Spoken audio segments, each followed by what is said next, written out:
Welcome back, YouTube, to Beyond Blue. We just finished our dive in the, what was it, the Midnight Zone? And so let's see what lore we got.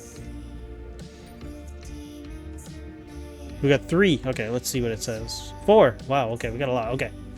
So let's start with the aging in reverse. Explore how jellyfish regenerate themselves, providing clues to understand human aging.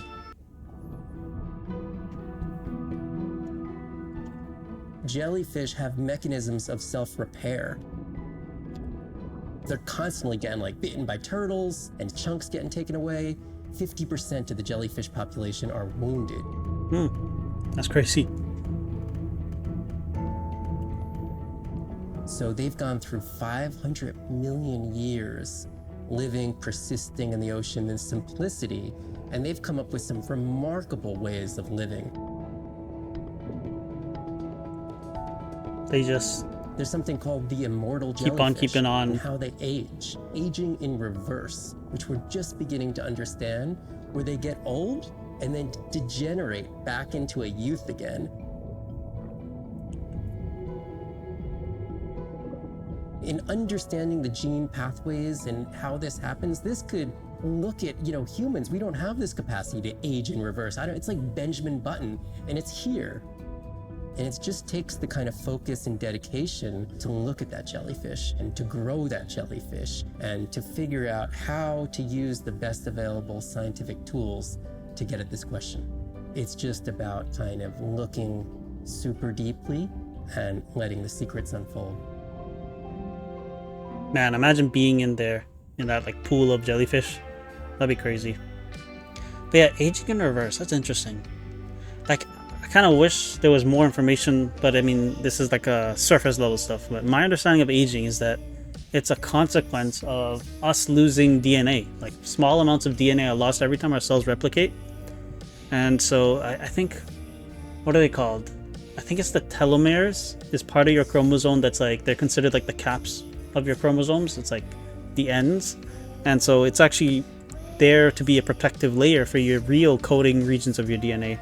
And so every time your cells replicate, I think a little bit of the telomere is lost in replication. And that's what results in aging. That's at least one theory that I learned about in school.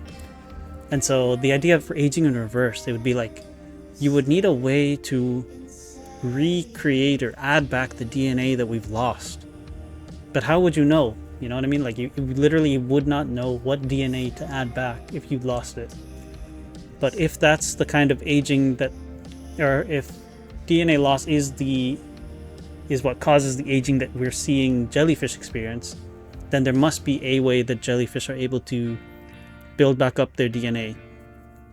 And maybe it doesn't have to be their DNA specifically, because they are simple creatures, so maybe that's the key to it, that they can share DNA or something like that. But I don't know. That's an interesting idea, though. And we're studying it more, I guess, and so we'll learn more in time. Who knows how long it'll take, though.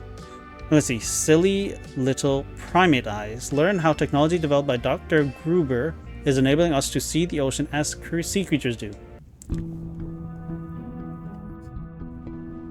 This will have to do with that red light. Flies through the universe, through our atmosphere, and hits us at the ground. But now, when we go underwater, the ocean properties of water are like pure blue filter. So it's going to filter out all these other wavelengths except blue. That's why red is invisible, maybe? As you go down further, it's primarily blue, blue, blue till 700 meters. And at that level, there's still faint photons of sunlight in the blue range. And we call this the twilight zone. And there, animals are still perceiving a tiny little bit of our sun's energy. Below this, it's gone. 24/7 darkness. And it turns out that there's a ton of color vision down in the deep. So it's they're making enough light down there to be able to be satisfying all the eyes of the deep sea creatures. So it's not this totally dark world down there. It's still light. It's just the animals are making the light rather than the sun. That's pretty cool. We've designed all this technology to kind of satisfy our visual hardware. As I started looking at other animals, they have totally different hardware. and I've been looking at everything through these silly little primate eyes. We have to overcome our humanness to jump behind the world of a shark or another creature and see the world from their perspective. We found a biofluorescent shark, and it only sees right at the blue-green interface. So it's really just tuned to a very similar spectrum to the environment it lives in. This fluorescence was creating greater contrast for the shark. It's like this endless well of information. We're at the very tip of the iceberg. It's pretty cool. Like, for us, that would just look like nothing, but for the shark, it's so vibrant. A little help from my friends. Learn about one community's successful efforts in protecting leatherback turtles from near extinction. Okay, cool. These animals travel thousands of kilometers. Hey, is that a Trini Bai? Navigating open oceans that No. have no physical landmarks. They have that innate ability to find their way. I think this is Trinidad. They're only sharing our beach for a short point in time, but they need protection because man has brought an ancient species to near extinction. This is what I was talking about. Well, I this don't is a know little the different. time when hostilities were very real. People came with guns and The machetes poachers, to yeah, poach poaching in at Trinidad people. for the turtles We was a protect these huge deal. animals at all costs. Because on the high tides, when the tide comes up, this area here will be flooded, right? So when the sea turtle lays her egg, the nest requires a constant temperature. And if we recognize that this nest is in a real bad spot, we choose a Oh, spot further okay, that's inland why on they're the doing beach that. that's stable, and then we would evaluate if the eggs were able to hatch because of us moving them. And in both cases, we're always right. So as the villagers began to benefit from the tourism that turtle conservation was creating, they saw that the turtle was worth more to them alive than dead. The children really love sea turtles. We educate them, but we involve them. Ah, And that's by Trinidad. so That's the doing, coat of we arms get of them Trinidad, to a so- level of interest where they want to This is become what I was active talking about involved. last time. When we first started this conservation work, we would encounter at the height of the nesting season 30, 40 turtles. Now we encounter over 500. That's significant. Yo, it's crazy. And I met one of these guys. Some people argue When I well, was a kid. That's nature. Leave them. Why protect them? Remember, humans have to No, intervene yeah, this is not sometimes natural. to help nature keep existing. It's us who actually brought these creatures to extinction. Or to near extinction. So there's a whole debate about that. Like, we are an animal in nature, and so we are a force of nature. But the other side is that as we learn about our natural world, we understand that the things we're doing are like they're natural forces that are occurring at an unnatural rate, and so we can observe that we're pushing nature to a point of extinction. And the problem with the rate at which the extinction is happening is that the natural checks and balances that occur in nature, like, they can't keep up with the rate at which we're changing the environment. So that's where it is important for us to jump in and intervene. So, but anyways, let's see. Sound is everything. Explore how sperm whale communication has developed over millions of years and why sound is so integral to life in the ocean. Sound to whales is everything. It's their hands. These are animals with the biggest brain on Earth and the most powerful sonic apparatus.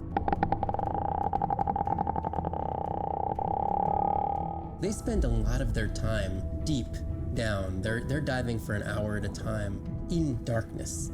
Just like a submarine is echolocating, they ping a signal out and then they wait for that signal to bounce off something and come back as the signal. And from that information, they could get an idea of what's there. They constantly click, and that click sometimes can be really loud, and you can feel it in your body. It's like going to a DJ and feeling that bass. Once I had an experience with a sperm whale. It clicked, my ears almost like bounced back.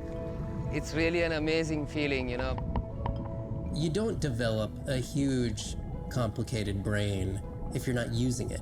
Whales have little channels of communicating where they could talk to each other hundreds of kilometers away using sound. Sperm whales make clicks in sort of rhythmic patterns that we call codas. Any family might have 20 to 25 different coda patterns that they use when they're having conversations with each other. Coda And is some a of them are musical unique term. to different places in the world. In the Eastern Caribbean, they make a lot of what we call a 1 + 1 + 3. That sounds kind of like this. And that's only ever been recorded in the Caribbean, and it's been identical for the last 35 years. These are really different ways of life that are being labeled by these coda patterns. In the same way that human language is kind of a shorthand for where you come from. You can make a lot of missteps when traveling simply by speaking incorrectly or introducing yourself differently. Do you hug? Do you shake hands? Do you bow?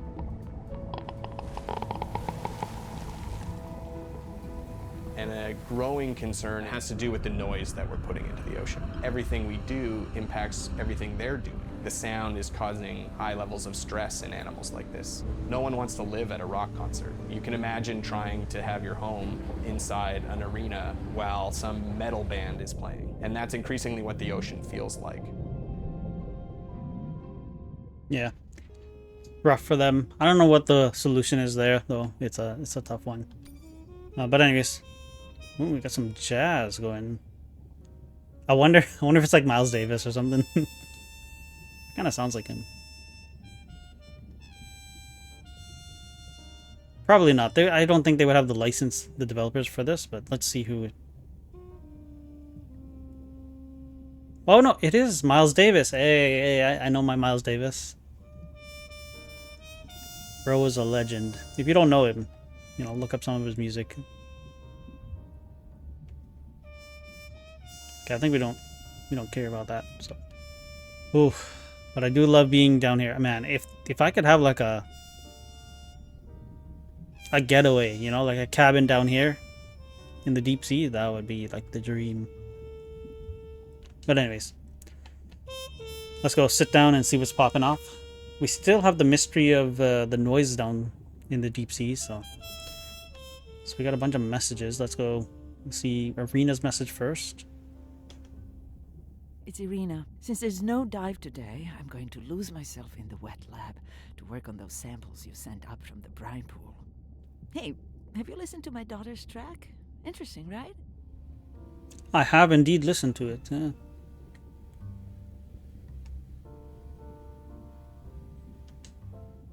Mirai, remember the tag we found on the turtles? I put it out on the network and I got the strangest message back. I'm gonna take a tender to a small island nearby and check it out. I'll explain everything later. Still no mapping drone, by the way.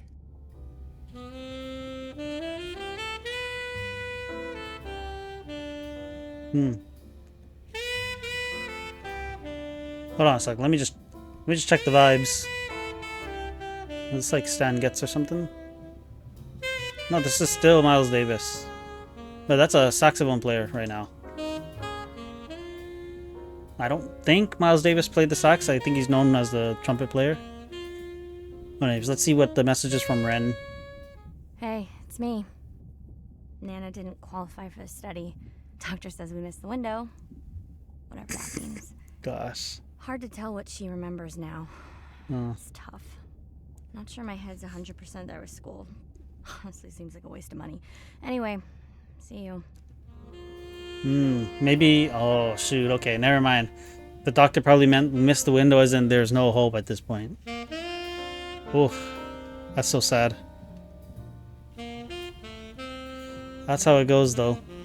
You know? Aging, death, it's all a part of life. It's sad that, like, these sisters have to deal with it, though, you know? Like, normally the parents are supposed to be there to take care of their parents and so on and so forth. I can relate to it to a certain point.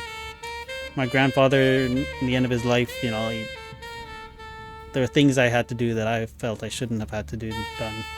But I was happy to do it for my grandfather, right? But, you know, I had hoped that other people would be willing to step in, but it is what it is. That's how life goes. You don't always get to choose what you got to do, what your obligations are. You make the most of it.